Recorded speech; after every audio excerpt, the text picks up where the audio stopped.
Hello दोस्तों, स्वागत है आपका हमारे चैनल यूपी एग्ज़ाम क्रेजर में। दोस्तों, आज के वीडियो में हम 29 अप्रैल से संबंधित उत्तर प्रदेश करंट अफेयर और इसके अलावा यूपी एग्ज़ाम्स के लिए मोस्ट इंपॉर्टेंट करंट अफेयर के क्वेश्चंस को डिस्कस करेंगे और हर एक क्वेश्चन से रिलेटेड आपको फैक्ट भी बताएंगे। और वीडियो के अंत में हम आपसे एक क्वेश्चन भी पूछेंगे जिसका जवाब आपको कमेंट बॉक्स में देना है। और अगर आपको इसकी PDF डाउनलोड करनी है तो आप हमारे टेलीग्राम ग्रुप से इसकी PDF डाउनलोड कर सकते हैं। टेलीग्राम ग्रुप की लिंक आपको वीडियो का डिस्क्रिप्शन में मिल जाएगी। और दोस्तों, पिछले कुछ दिनों से हमारा स्वास्थ्य सही नहीं चल रहा है, इस वजह से करंट अफेयर का जो वीडियो है वो टाइम से नहीं आ पा रहा है। तो चलिए आज का वीडियो शुरू करते हैं। पहला क्वेश्चन है, Uttar Pradesh software technology park कहाँ बनाया जाएगा? ऑप्शन नंबर ए है कानपुर, बी है लखनऊ, सी है आगरा और डी है नोएडा। इसका जो करेक्ट आंसर है वो है option number A Kanpur. Uttar Pradesh electronic corporation प्रबंधन की कोशिश है कि जुलाई माह में मुख्यमंत्री के हाथों इसका शिलान्यास कराकर निर्माण शुरू कर दिया जाए। पार्क के बन जाने से 500 से अधिक सॉफ्टवेयर इंजीनियरों को अपना कारोबार शुरू करने में आसानी होगी। पार्क के संचालन की जिम्मेदारी software technology park of India को दी जाएगी। सूबे में सॉफ्टवेयर टेक्नोलॉजी पार्कों की संख्या बहुत कम है। कानपुर में अपट्रॉन एस्टेट की खाली भूमि पर यह पार्क बनना है। 10,000 वर्ग गज में सॉफ्टवेयर पार्क बनेगा और इसकी लागत होगी 25 करोड़ रुपए। तो दोस्तों, आपको अच्छे से ध्यान रखना है कि उत्तर प्रदेश में जो सॉफ्टवेयर टेक्नोलॉजी पार्क बनाया जाएगा ये कहाँ पर बनेगा? तो कानपुर में ये बनाया जाएगा। और इसकी कीमत कितनी होगी? तो 25 करोड़ रुपए की लागत से इसे बनाया जाएगा। और इसके संचालन की जिम्मेदारी किसे दी जाएगी? तो आपको ध्यान रखना है, software technology park of India को इसके संचालन की जिम्मेदारी सौंपी जाएगी। अब दोस्तों, ये कानपुर में बनाया जाएगा तो कानपुर के बारे में कुछ इंपॉर्टेंट क्वेश्चन जानते हैं। तो कानपुर का उपनाम क्या है? तो उत्तर भारत का मानचेस्टर कानपुर को कहा जाता है। और उद्योग नगर और चर्म नगर कानपुर के उपनाम हैं। और कानपुर गंगा नदी के किनारे स्थित है, ये भी आपको ध्यान रखना है। और दोस्तों, 1857 के विद्रोह में कानपुर से नेतृत्व किसने किया था? तो नाना साहेब, जिन्हें धुंधुपंत के नाम से भी जानते हैं, उन्होंने 1857 के विद्रोह में कानपुर से नेतृत्व किया था। और दोस्तों, जो भारतीय राष्ट्रीय कांग्रेस था उसकी पहली भारतीय महिला अध्यक्ष कौन थी? तो आपको ध्यान रखना है, सरोजनी नायडू भारतीय राष्ट्रीय कांग्रेस की पहली महिला अध्यक्ष थी। और ये किस अधिवेशन की अध्यक्ष थी? तो आपको ध्यान रखना है कि 1925 में, कब? 1925 में ये कानपुर अधिवेशन की अध्यक्ष रही थी। तो आपको ध्यान रखना है अच्छे से। और दोस्तों, 1924 में हिंदुस्तान रिपब्लिक एसोसिएशन यानी HRA की स्थापना कानपुर में की गई थी। और दोस्तों, प्रदेश में जो प्रथम रेलगाड़ी की शुरुआत है वो कब हुई थी? तो आपको ध्यान रखना है 1859 में। कब? 1859 में प्रदेश में सर्वप्रथम रेलगाड़ी की शुरुआत की गई थी। कहाँ से कहाँ तक? तो इलाहाबाद से कानपुर के बीच में ये शुरुआत की गई थी। और कानपुर का प्रमुख मेला या महोत्सव कौन सा है? तो बिठूर महोत्सव, ये कानपुर का प्रमुख मेला या महोत्सव है। और कानपुर का वन डिस्ट्रिक्ट वन प्रोडक्ट क्या है? तो चमड़ा उत्पाद, ये कानपुर का वन डिस्ट्रिक्ट वन प्रोडक्ट है। तो ये भी आपको अच्छे से ध्यान रखना है। तो ये सारी चीज़ें कानपुर से रिलेटेड आपको अच्छे से ध्यान रखनी है। अगला क्वेश्चन है,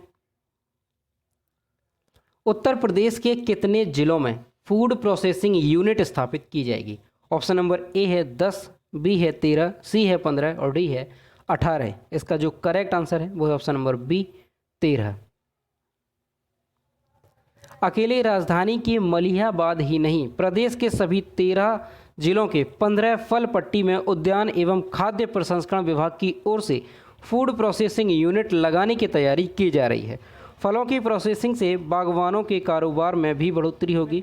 अब ये ज़िले कौन कौन से? तो आपको ध्यान रखना है, इसमें लखनऊ है, बाराबंकी, अयोध्या, मेरठ, उन्नाव, बुलंदशहर, अमरोहा, सीतापुर, सहारनपुर, बागपत, प्रतापगढ़, वाराणसी व हरदोई इसमें शामिल हैं। तो ये जो 13 ज़िले हैं यहाँ पर फूड प्रोसेसिंग यूनिट जो है वो स्थापित की जाएगी। अगला क्वेश्चन है, DRDO ने आने वाले 3 महीने के भीतर कितने ऑक्सीजन प्लांट स्थापित करेगा? ऑप्शन नंबर ए है 100, बी है 200, सी है 300 और डी है 500। इसका जो करेक्ट आंसर है वो है option number D 500। DRDO PM cares fund, दोस्तों यहाँ पर PM केयर्स फंड होगा, के तहत 3 महीने के भीतर 500 मेडिकल ऑक्सीजन प्लांट स्थापित करने जा रहा है। इसके अलावा DRDO की ओर से हरियाणा के हिसार और पानीपत में 500 बिस्तरों के 2 कोविड अस्पताल भी स्थापित किए जाएंगे। तो ये भी आपको ध्यान रखना है। DRDO का फुल फॉर्म क्या होता है? तो आपको ध्यान रखना है कि defence research and development organisation, DRDO का फुल फॉर्म होता है। अब दोस्तों DRDO होता क्या है, तो इसके बारे में थोड़ा समझिए। तो रक्षा अनुसंधान एवं विकास संगठन, इसे हिंदी में कहते हैं, और ये भारत की रक्षा से जुड़े अनुसंधान कार्यों के लिए एक अग्रणी संस्था है, और यह संगठन भारतीय रक्षा मंत्रालय की एक आनुषंगिक इकाई के रूप में काम करता है। तो ये आपको ध्यान रखना है कि जो DRDO है ये रक्षा मंत्रालय के अधीन काम करता है, और इसकी स्थापना कब हुई थी? तो 1958 में।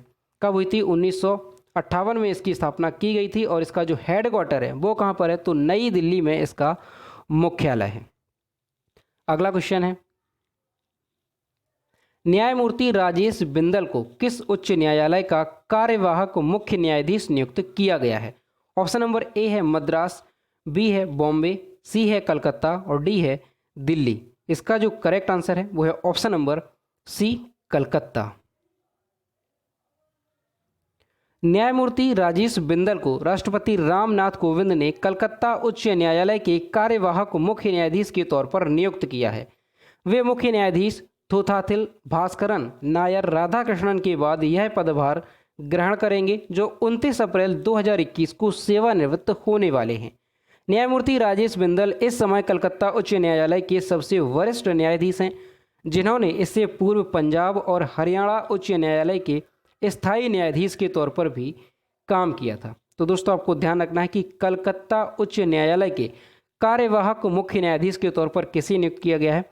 तो न्यायमूर्ति राजेश बिंदल को राष्ट्रपति रामनाथ कोविंद ने कलकत्ता उच्च न्यायालय के कार्यवाहक मुख्य न्यायाधीश के तौर पर नियुक्त किया है। और वर्तमान में जो कलकत्ता उच्च न्यायालय के मुख्य न्यायाधीश हैं वो कौन है? तो आपको ध्यान रखना है थोथाथिल भास्करन नायर राधाकृष्णन वर्तमान में कलकत्ता उच्च न्यायालय के मुख्य न्यायाधीश हैं, जो कि 29 अप्रैल को सेवानिवृत्त हो जाएंगे। अगला क्वेश्चन है, जम्मू और कश्मीर के केंद्र शासित प्रदेश में कितनी ग्राम पंचायतों ने राष्ट्रीय पंचायत पुरस्कार जीते हैं? ऑप्शन नंबर ए है 3, बी है 4, सी है 5 और डी है 6। इसका जो करेक्ट आंसर है वो है ऑप्शन नंबर सी, 5। जम्मू और कश्मीर के केंद्र शासित प्रदेश में 5 ग्राम पंचायतों ने राष्ट्रीय पंचायत पुरस्कार 2021 जीते हैं। जिला बारामूला की ग्राम पंचायत कंगरूसा और जिला बडगाम की ग्राम पंचायत हकर मुल्ला ने दीन दयाल उपाध्याय पंचायत सशक्तिकरण पुरस्कार जीता है। कथुआ जिले की ग्राम पंचायत कोताह को नानाजी देशमुख राष्ट्रीय गौरव ग्राम सभा पुरस्कार से सम्मानित किया गया। तो दोस्तों आपको अच्छे से ध्यान रखना है कि जम्मू और कश्मीर केंद्र शासित प्रदेश में 5 ग्राम पंचायतों ने राष्ट्रीय पंचायत पुरस्कार 2021 जीते हैं। अब दोस्तों जम्मू कश्मीर की यहाँ पर बात है, तो जम्मू कश्मीर के बारे में कुछ जानते हैं। दोस्तों जम्मू कश्मीर के जो चीफ मिनिस्टर हैं उसकी सीट अभी वैकेंट है, और जो जम्मू कश्मीर के उपराज्यपाल हैं वो कौन है? तो मनोज सिन्हा जम्मू कश्मीर के उपराज्यपाल हैं। जम्मू कश्मीर में बांध कौन कौन से हैं? तो बगलिहार बांध जो कि चिनाब नदी पर है, ये जम्मू कश्मीर में स्थित है, और दुल्हस्ती बांध ये भी चिनाब नदी पर है, तो ये भी आपको अच्छे से ध्यान रखना है। और उरी बांध ये कहाँ पर है? ये झेलम नदी पर है, तो ये भी आपको ध्यान रखना है। दोस्तों ये बांध मोस्ट इंपॉर्टेंट है, कई बार पूछे गए हैं कि बगलिहार जो बांध है ये किस राज्य में है? तो आपको ध्यान रखना है जम्मू कश्मीर में, और किस नदी पर है? तो चिनाब नदी पर। और जो बगलिहार परियोजना है वो भी आपको ध्यान रखना है, ये भी जम्मू कश्मीर से संबंधित है। ठीक है, ये काफ़ी इंपॉर्टेंट है। और दोस्तों जम्मू कश्मीर के प्रमुख राष्ट्रीय उद्यान कौन कौन से हैं? तो दाचीगाम राष्ट्रीय उद्यान, सालिम अली राष्ट्रीय उद्यान, काजी नाग राष्ट्रीय उद्यान और किश्तवाड़ा उच्च ऊंचाई राष्ट्रीय उद्यान, ये जम्मू कश्मीर के प्रमुख राष्ट्रीय उद्यान हैं, और इनसे रिलेटेड भी क्वेश्चन एग्जाम में कई बार पूछे गए हैं। तो ये सारी चीज़ें आपको जम्मू कश्मीर से रिलेटेड अच्छे से ध्यान रखनी है। अगला क्वेश्चन है, कौन सा देश ट्रैकोमा को खत्म करने वाला दूसरा अफ्रीकी देश बन गया है? ऑप्शन नंबर ए है नाइजीरिया, बी है गाम्बिया, सी है घाना और डी है जिबूती। इसका जो करेक्ट आंसर है वो है option number B, Gambia. Gambia trachoma को खत्म करने वाला दूसरा अफ्रीकी देश बन गया है। 2018 में घाना के बाद यह उपलब्धि हासिल करने वाला दूसरा अफ्रीकी देश बन गया है। ट्रैकोमा एक बैक्टीरियल नेत्र संक्रमण है जो पलकों को नुकसान पहुंचाता है और पलकों को अंदर की ओर मोड़ने का कारण बनता है। यह 20 नेग्लेक्टेड ट्रॉपिकल डिजीज में से एक है जो दुनिया के गरीब लोगों को विषमतापूर्वक प्रभावित करता है। तो दोस्तों आपको अच्छे से ध्यान रखना है, जो गाम्बिया है वो ट्रैकोमा को खत्म करने वाला दूसरा अफ्रीकी देश बन गया है।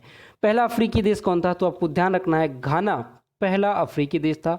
और ये ट्रैकोमा होता क्या है? तो आपको ध्यान रखना है ये एक नेत्र बैक्टीरियल संक्रमण होता है। इसमें होता क्या है? तो ये पलकों को नुकसान पहुंचाता है और पलकों को अंदर की ओर मोड़ने का कारण बनता है।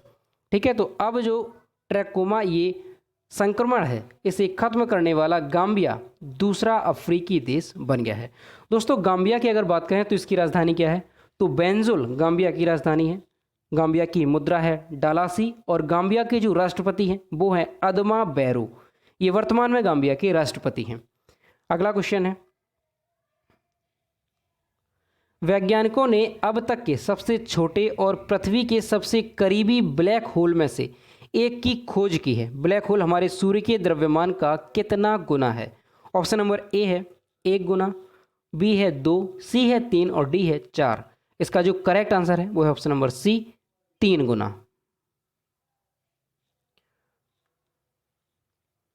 वैज्ञानिकों ने 24 अप्रैल 2021 को रिकॉर्ड पर अब तक के सबसे छोटे और पृथ्वी के सबसे करीबी ब्लैक होल में से एक की खोज की है। ब्लैक होल हमारे सूर्य के द्रव्यमान का लगभग 3 गुना है, जो एक ब्लैक होल के लिए छोटा आकार है। यह ब्लैक होल पृथ्वी से 1500 प्रकाश वर्ष दूर है, फिर भी मिल्की वे यानी आकाश गंगा के अंदर है। शोधकर्ताओं ने इसे द यूनिकॉर्न नाम दिया है। तो दोस्तों आपको अच्छे से ध्यान रखना है, ये जो ब्लैक होल खोजा गया है इसे नाम क्या दिया गया है? तो द यूनिकॉर्न इसे नाम दिया गया है। और ये ब्लैक होल पृथ्वी से कितनी दूर है? तो ये पृथ्वी से 1500 प्रकाश वर्ष दूर है। तो ये भी आपको ध्यान रखना है।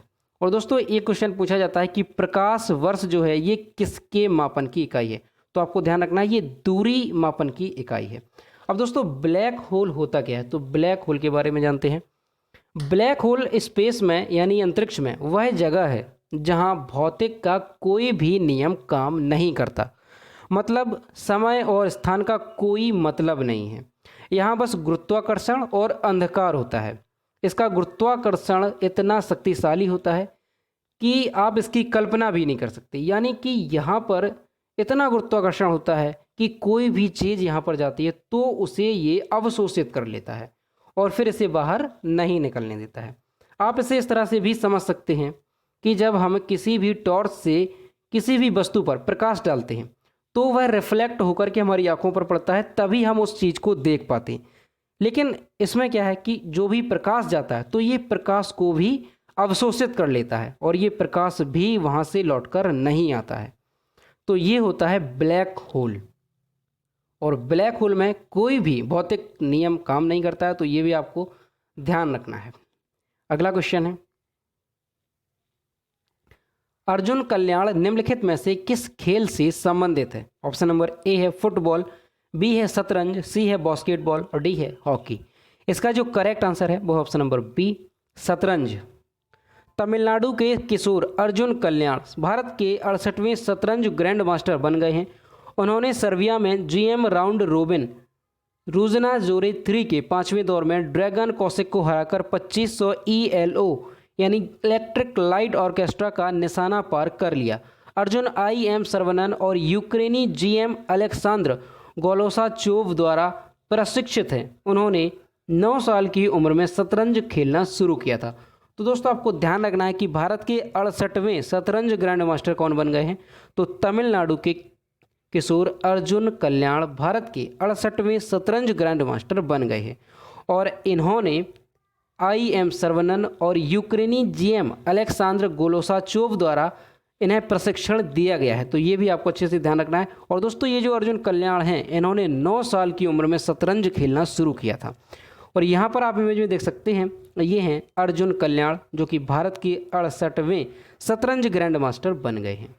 अगला क्वेश्चन है, मध्य प्रदेश में किस शहर में खंडवा रोड पर स्थित राधा स्वामी सत्संग व्यास आश्रम में राज्य का सबसे बड़ा कोविड केयर सेंटर बनाया गया है?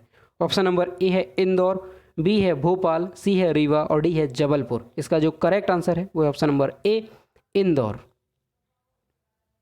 मध्य प्रदेश में इंदौर में खंडवा रोड पर स्थित राधा स्वामी सत्संग व्यास आश्रम में राज्य का सबसे बड़ा कोविड केयर सेंटर बनाया गया है। कम रोग सूचक और स्पर्शोन्मुख रोगी जिनके घर में अलगाव की सुविधा नहीं है या जिन रोगियों की स्वास्थ्य स्थिति की नियमित निगरानी की आवश्यकता है उन्हें यहाँ पर रखा जाएगा। इसकी शुरुआत 600 बिस्तर के साथ की जा रही है। तो दोस्तों आपको ध्यान रखना है कि मध्य प्रदेश का सबसे बड़ा कोविड केयर सेंटर कहाँ पर बनाया जा रहा है? तो मध्य प्रदेश के इंदौर में खंडवा रोड पर यह सबसे बड़ा कोविड केयर सेंटर बनाया जा रहा है।